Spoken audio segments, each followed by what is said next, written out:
So, kung nakikita nyo, meron akong basic pay, then annual bonus.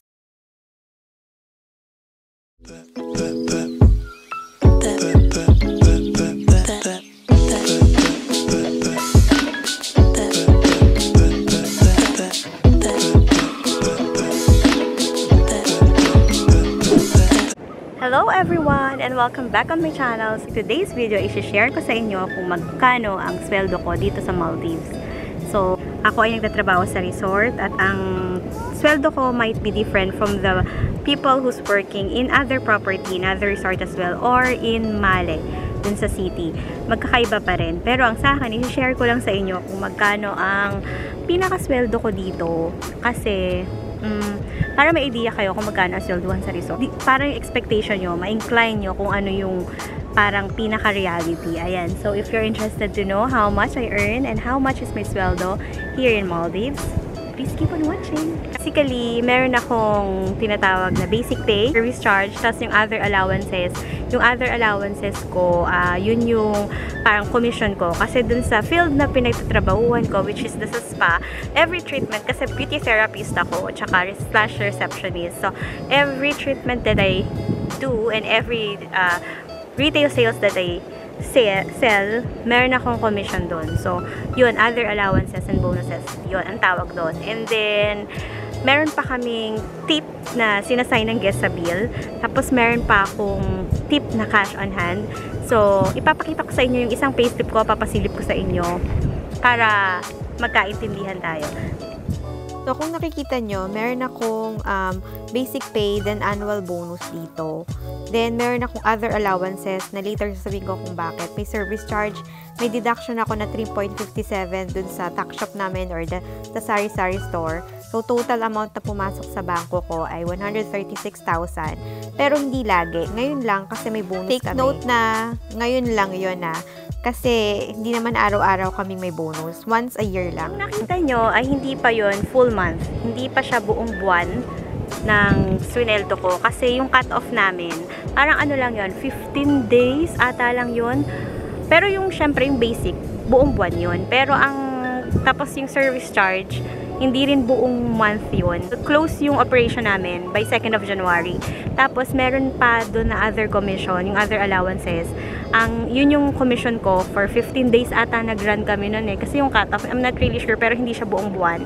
And then, yung bonus doon, meron kaming 1 month bonus of the year. So, meron akong 1 month bonus. So, lahat kami dito ay happy dahil malaki ang service charge. At yan, may bonus pa si Mayor. So, sinabi ko sa inyo para meron kayong idea on how much you can earn if you're working in the resort.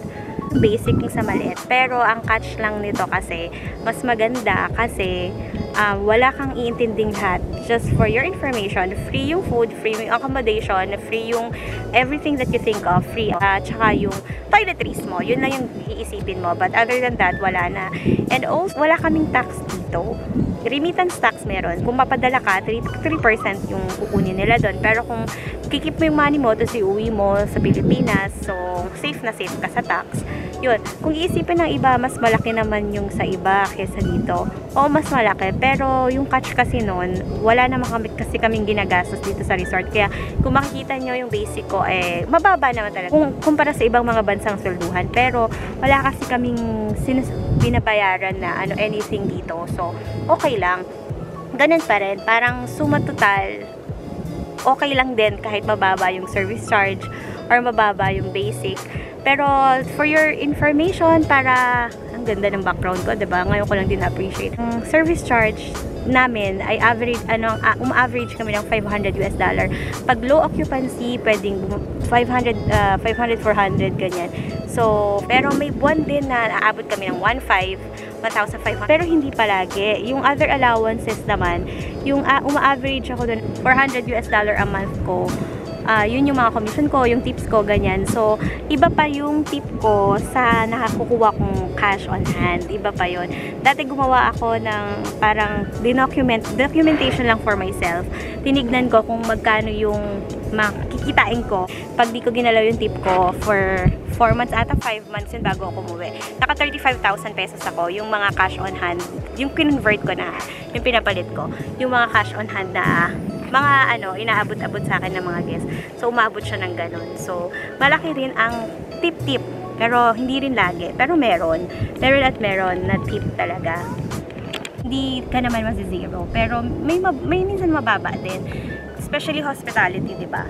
May ibang mga resort dito na sobrang umaabot sila ng 2,000 pag peak season to 3,000 US dollar yung service charge nila. So, parang abot sila, papalo sila 150,000 pesos sa isang buwan yung service charge nila. Ang laki talaga. Ang laki kung kukumpara mo dito. May mga ganong resort dito. Pero, syempre, katumbas din ng malaking service charge ay ang sobrang pagka-busy at sobrang stressful din ang trabaho nila mga beshi. Dito, I'm so happy na ganito lang, chill-chill lang kami. Balance life lang dito mga besh. Hindi siya kagaya ng sa ibang resort kasi malaki ang service charge, ang malaki ang pera, katumbas nun, malaki ang stress. Totoo yon, lagi magkasama yon. Dito, hindi masyado.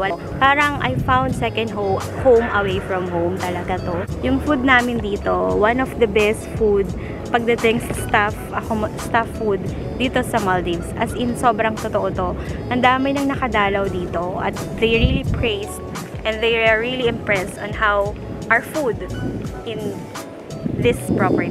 Sobrang galing lang. Minsan meron kaming Japanese food, minsan may Mexican night kami, pizza night, burger night.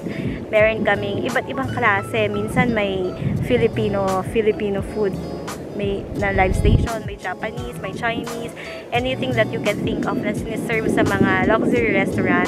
Meron pa kaming mga iba't ibang klaseng cheese na siniserve, may fresh honey pa kami, yung parang nasa home talaga. And I can say that this is one of the best resort in Maldives, or I may say best, not one of the best talaga when it comes sa host welfare. Yes, maliit ang sweldo, hindi naman ganun kaliit, nakaka-survive pa rin, just right. And then, but then, it's a balanced life. We have our staff bar, we have our host gym, we have our football ground, yung host beach namin na parang pang beach na sa mga, mas maganda pa yung beach namin sa mga 3-star, 4-star resort dito pagdating sa mga staff beach, ganyan. Yung staff beach namin lalaban to guest beach na yun nila yun. Pero yung sa amin, pang staff lang yun. Pero yung mas maganda pa nga yung sa amin.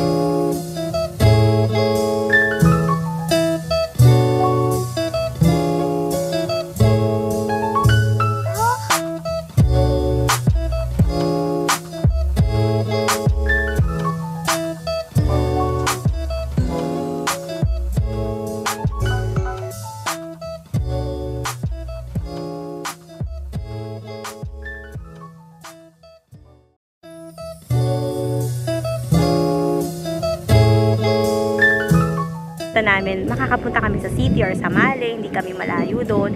And one good thing about here is I can go home 2 times a year. Or sometimes 3 times pa nga eh. Pero ako na yung nagmamasahe pag 3 times. Pero yung entitlement ko, hanggang 2 times, babayaran nila yung ticket ko.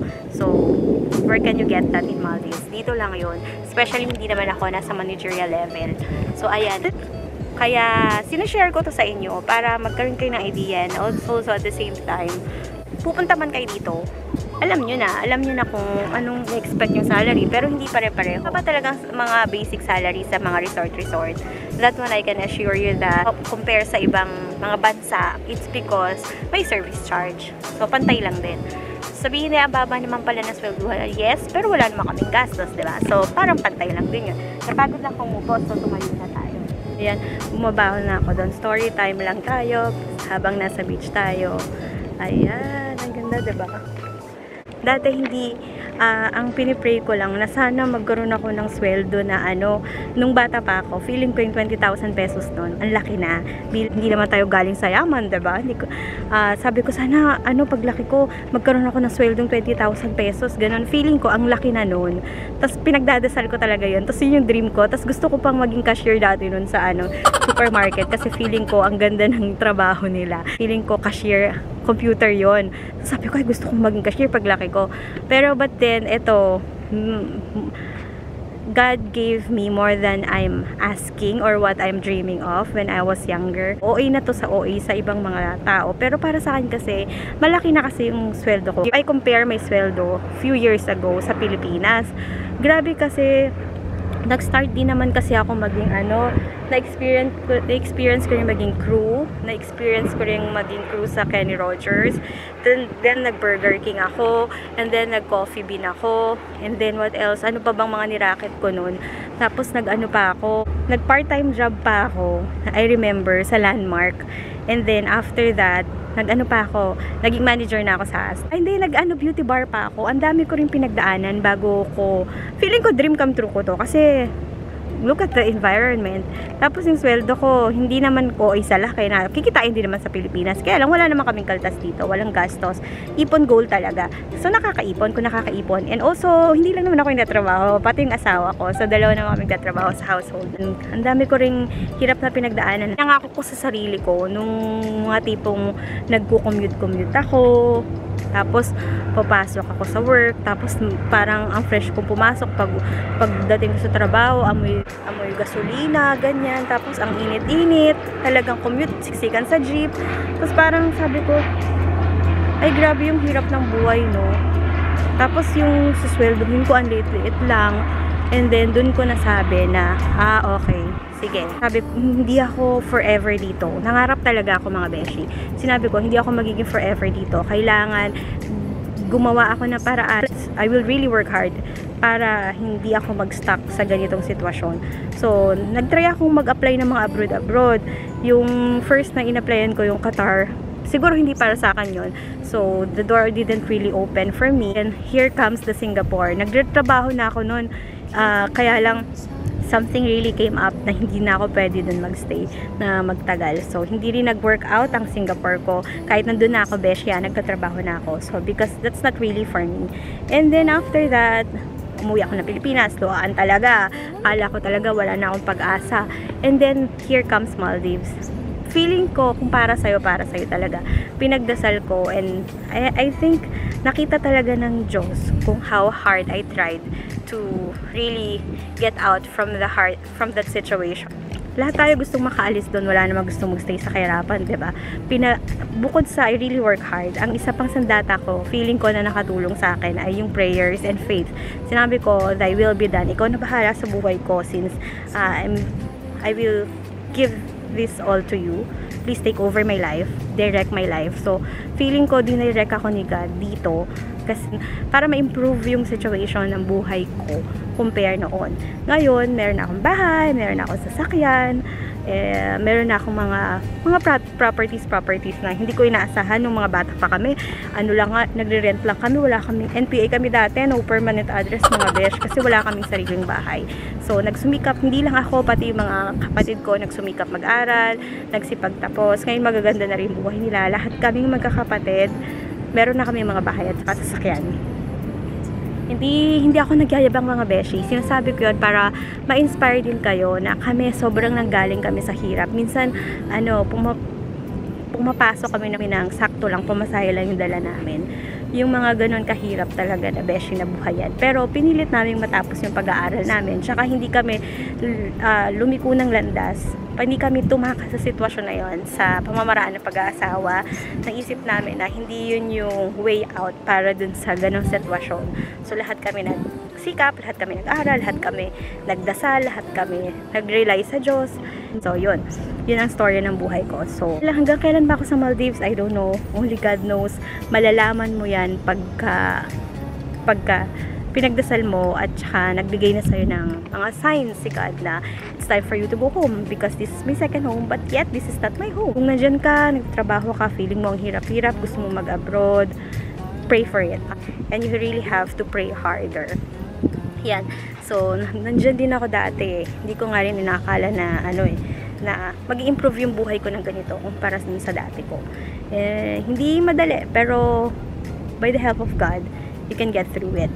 And also, ang ganda ng background ko. Papakita ko lang sa inyo ng konti. Ay.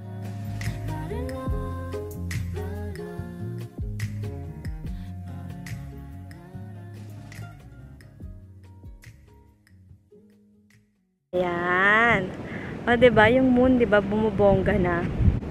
Kung nasa sitwasyon ka na down ka, pagdasal mo, I work hard and pray that God will take over your life. Thy will be done. Ika nga, his will but not your will because his plans are better than your plans. Ako dati pinush ko yung Singapore ko tsaka Qatar ko, pinush ko ng pinush. Hindi ko pinagdasal. Hindi pala para sa akin. Kahit anong push ko, hindi siya nag-work. Yung sinabi ko na God take over, ikaw na bahala, Lord, bahala ka na. Not my will but your will. Inopen niya yung door ng Maldives sa akin.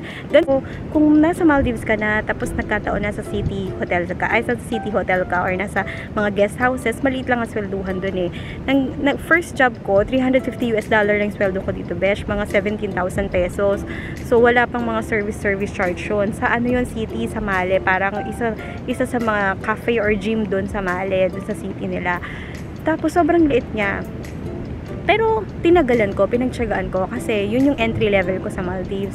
Tapos, yung may nag-open ng door for resort, trinay ko, then I got it, and then, yun. Pero, tsagain nyo lang, tapusin nyo lang ng 1 year, or tapusin nyo yung kontrata nyo para naman maganda yung record nyo dun sa nagdala sa inyo rito. Parang utang na loob sa employer na nagdala sa inyo sa Maldives. Always look back sa mga taong tumulong sa'yo or madala ka kung nasaan ka man naroon ngayon. So, ayun.